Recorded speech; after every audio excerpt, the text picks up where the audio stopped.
Welcome to the Human Capital Innovations Podcast, your go-to source for personal, professional, and organizational growth and development.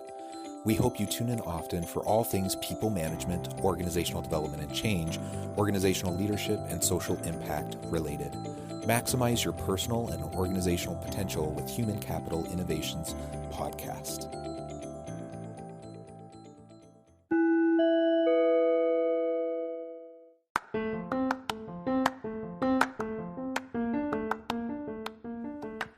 Welcome to the Human Capital Innovations Podcast. In this HCI podcast episode, I talk with Richard Vague about government and banking impacts on the future of business and work.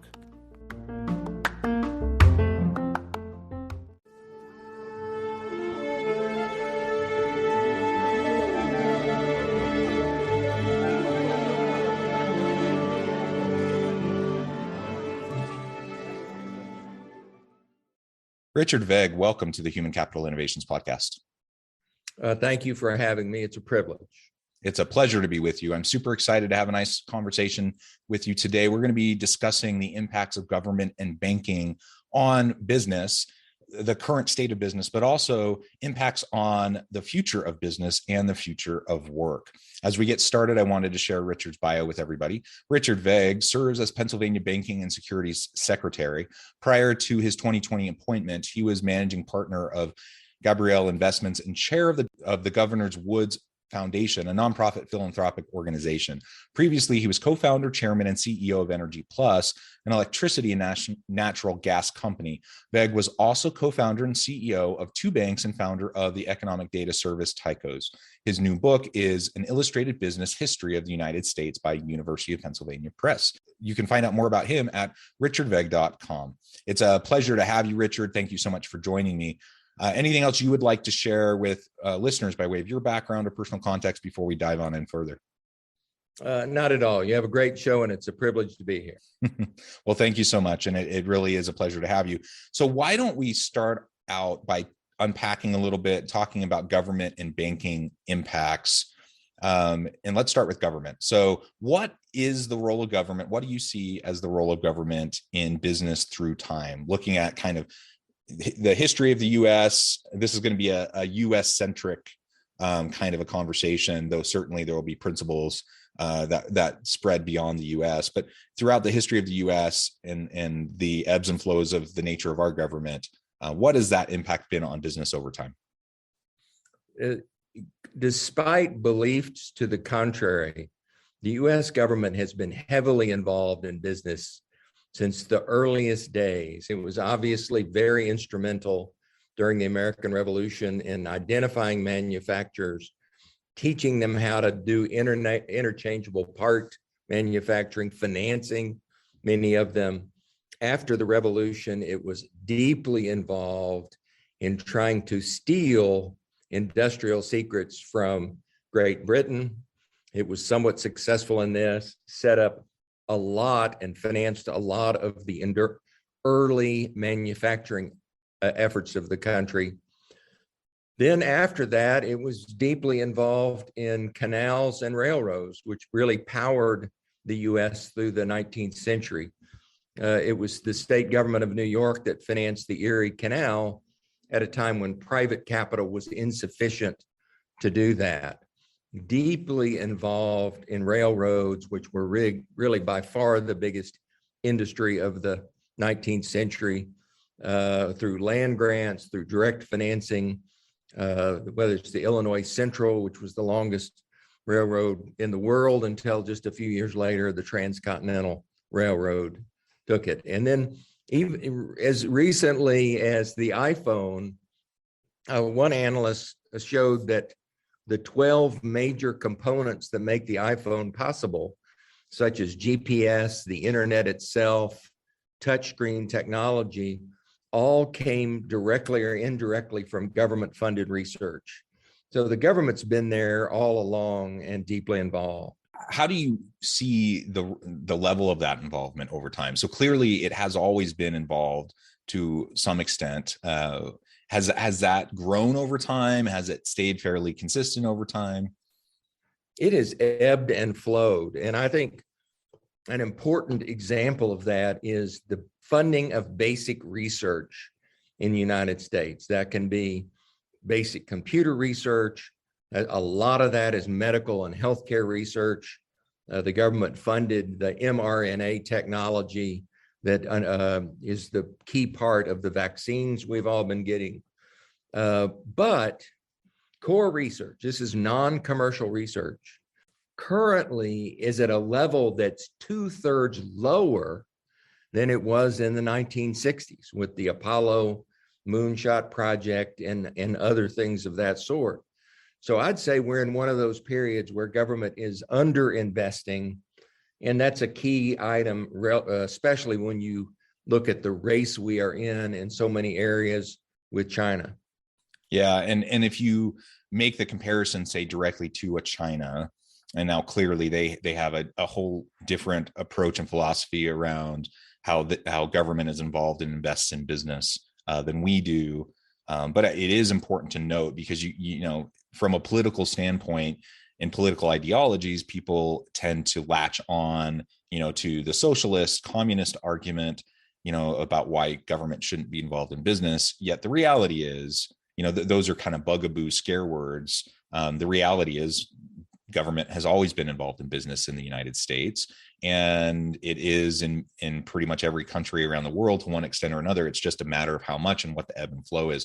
And like you said, right now, the pendulum has swung back a bit, and we're not as heavily, the government's not as heavily involved in investment into business and research as it once was. But that very easily, and I suspect likely, will swing back at some point.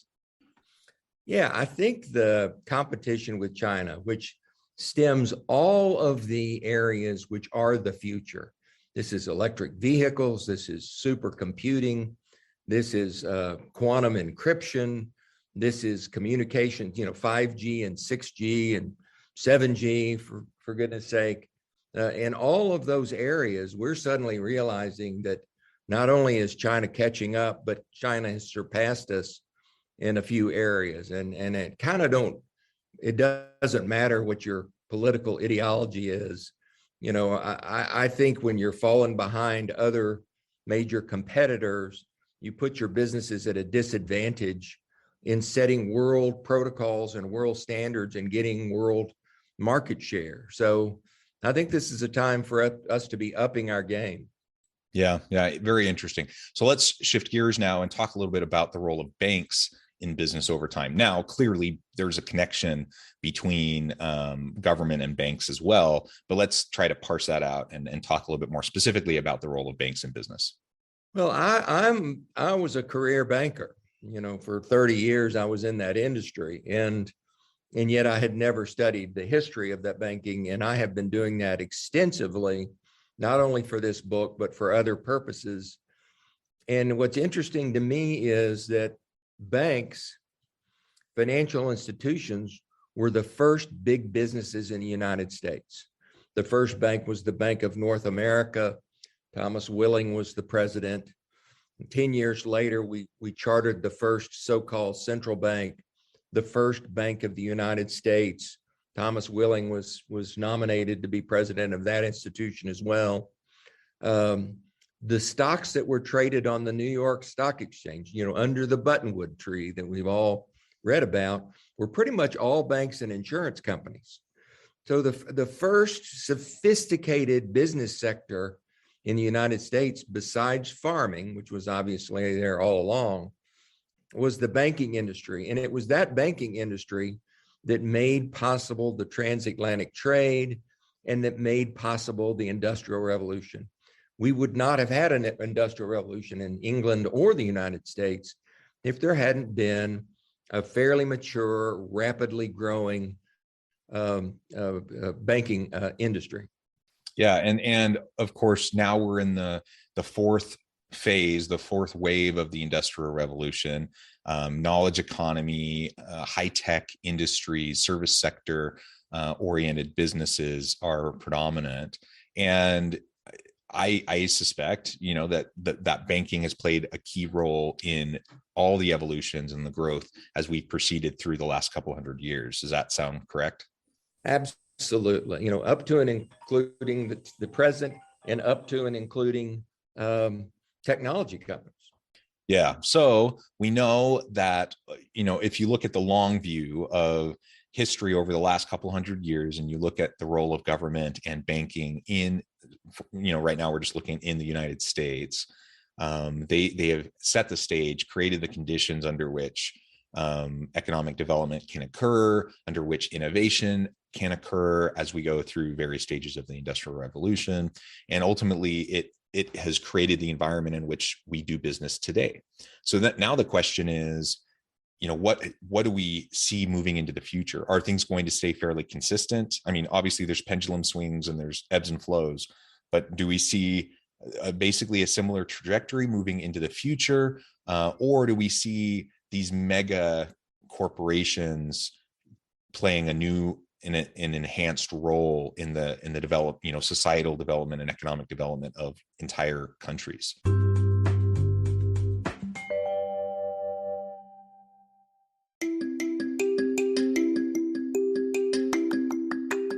I'm excited to announce the publication of my new book from HCI Press, Bluer Than Indigo Leadership: The Journey of Becoming a Truly Remarkable Leader. Early in my adult life, I learned about an Asian proverb that translates as bluer than indigo. If you think about the color indigo, it is a brilliant, deep, and vibrant blue, what some would call the bluest of blues. To have something that is bluer than indigo is rare and truly remarkable. Contrary to popular myth, there is no one-size-fits-all or cookie-cutter approach to effective leadership. There's no silver bullet, no secret sauce, no go-to model that will solve all of our problems. The truth is, great leaders have all had their unique strengths and flaws, and have all had to discover and then pave their own distinctive path in their life's journey to fulfill their leadership potential. Bluer Than Indigo Leadership will help you discover your own path and explore those ordinary, everyday actions that will help you respond to an uncertain future and produce extraordinary results for individuals, teams, and organizations.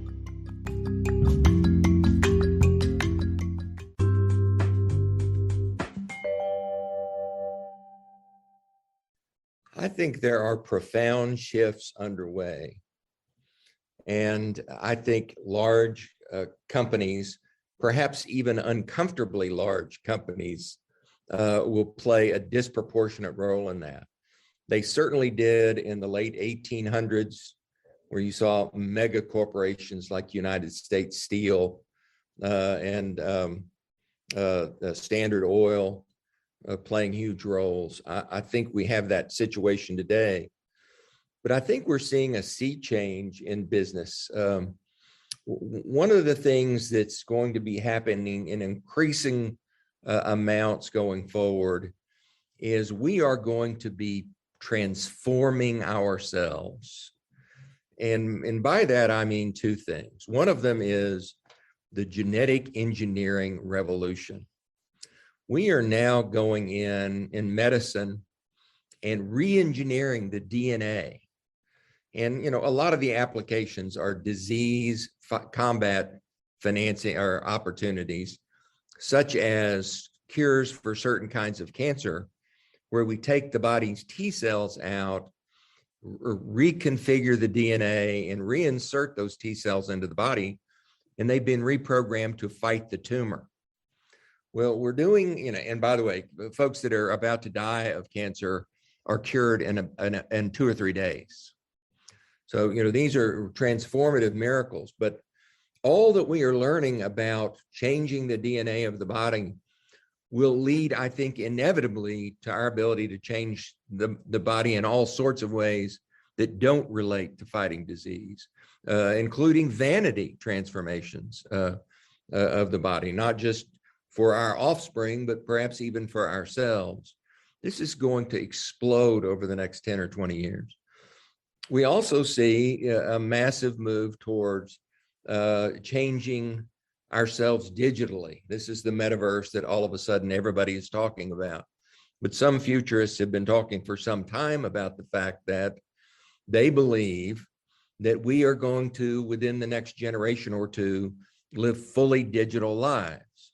And that perhaps that's far-fetched. I think that that's something that perhaps at certain levels is already occurring. Some folks are living many hours of their lives through avatars. So, these two things are happening. And I think they kind of fit in with something I'm observing, which is a transformation of business from fulfilling the basic necessities of life into being more oriented towards entertainment, distraction, comfort, controversy. So if you look back even 20 years, all the biggest companies in the country were about providing fairly fundamental practical needs, gasoline for your car, things of that sort. For the first time, we're seeing companies like Facebook emerge up toward that. And entertainment's always been there, but it's always been smaller. And today it's starting to emerge where many of these companies are becoming among the largest in the country. And I think that's a function of our wealth. We don't have as much urgency about, just simple feeding ourselves. We're now starting to live lives that are about comfort, controversy, distraction, and it's an interesting change, and it's a thought-provoking change, but I think it's a real change. Yeah, that's super interesting, and it's a little scary, the thought of being, living 100% or close to it, 100% digital lives in a metaverse. I suppose there's benefits to that, but it also seems just genuinely scary to me that, that may be the direction that we're going, but maybe I'm growing into an old fuddy-duddy here in my early 40s, and maybe I'll learn to grow and adapt over time. But so you illustrate the disruptive technologies, though, that are also heavily involved in shaping and even perhaps reshaping the world of business and the world of work. And the metaverse is a really great example. Now, already during the pandemic, so many people have moved, either 100% or really close to it, virtual work, where they're zooming in, they're using Teams or whatever to connect with people virtually, and they're just working remotely. Now, if you're working remotely, the idea of a metaverse, and where you can actually be have an avatar and be digitally connected with members of your team, even when you're all scattered throughout the world, in a much more interactive way, that actually sounds like that would be pretty cool. So I guess there's pros and cons, right? And it just illustrates, again, these disruptive technologies. And there's lots of others. You talked about genetic technologies, blockchain. I imagine you could talk a long time about blockchain and the role that that's playing in banks and in business moving forward. The bottom line is all of this is shifting really quickly. The sands are shifting underneath our feet in terms of the structure, the components of the economy, the global economy, how we all interconnect and interact with each other, and how businesses, government, and do that as well. And ultimately, so much of this is unknown. So we're kind of figuring it out as we go. And that means there's going to be a lot of growing pains, a lot of hiccups. And a lot of people are really concerned, for example, the ethical considerations around some of these new technologies, but also the social economic disparities that we see, the growing disparities across the globe in terms of access in different disadvantaged and marginalized populations or societies around the world. And all of this is really complex, and it's only going to continue, I think, to be a really messy issue because all of this is, we're just diving into the unknown, and we really don't know what's going to happen. Absolutely. And one of the things we do know is that the faster the rate of change, the more likely a virulent counteraction is going to be. When we saw really fundamental Islam of the Muslim religion, it wasn't evidence that society was going backwards. Evidence that society was moving forward too rapidly. A lot of the reactionary things we see in the United States are not a sign that we're moving backwards. There are signs that we're moving forward too rapidly.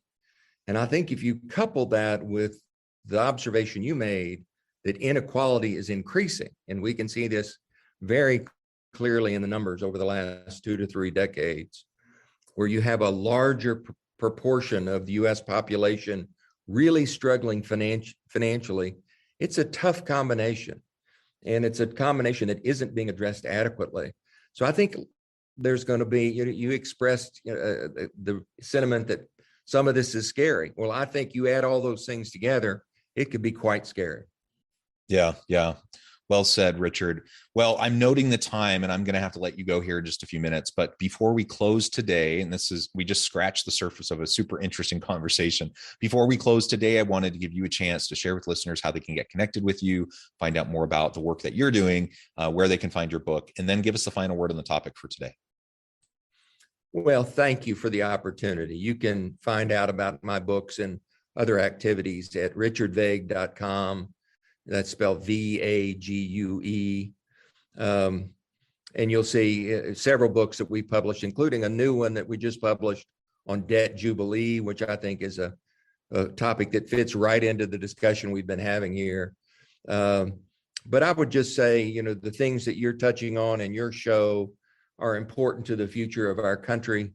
I really appreciate the fact that you're doing it. I appreciate the opportunity to visit.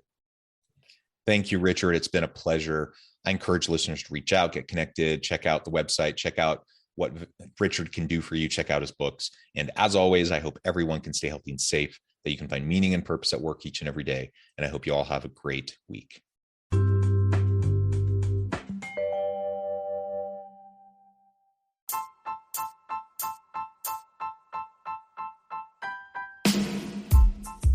The alchemy of truly remarkable leadership. Ordinary, everyday actions that produce extraordinary results. Consider how the nature of work has shifted over the past 50 years. With increased globalization, rapid technological advancement, and the shift in economic composition, the average job of today looks very different than the average job of 50 years ago. What will the jobs and organizations of tomorrow look like? Moreover, what does this all mean for organizational leaders? What are the core competencies and capabilities of organizations and their leadership that are prepared for continued disruption and geopolitical and socioeconomic shifts? Regardless of what the future holds, increasingly, leaders need to be socially minded, data-driven, decisive, champions of talent, and disruptors of the traditional notions of leadership, teams, organizations, and work. The alchemy of truly remarkable leadership will help you to explore your own leadership competencies and capabilities and consider ways to apply and implement them into your workplace and personal life.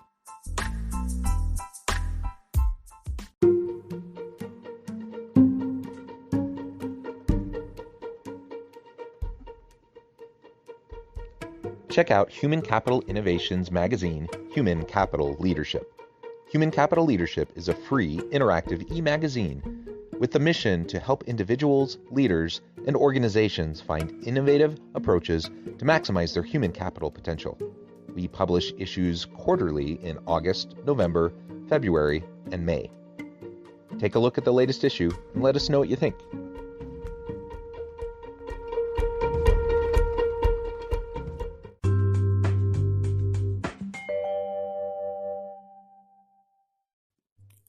Thanks again for joining us for this episode of the Human Capital Innovations Podcast. I hope you stay healthy and safe and that you have a great week.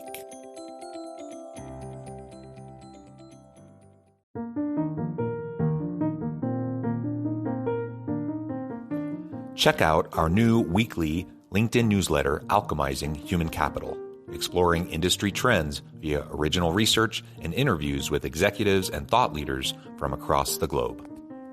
We look forward to having you join us.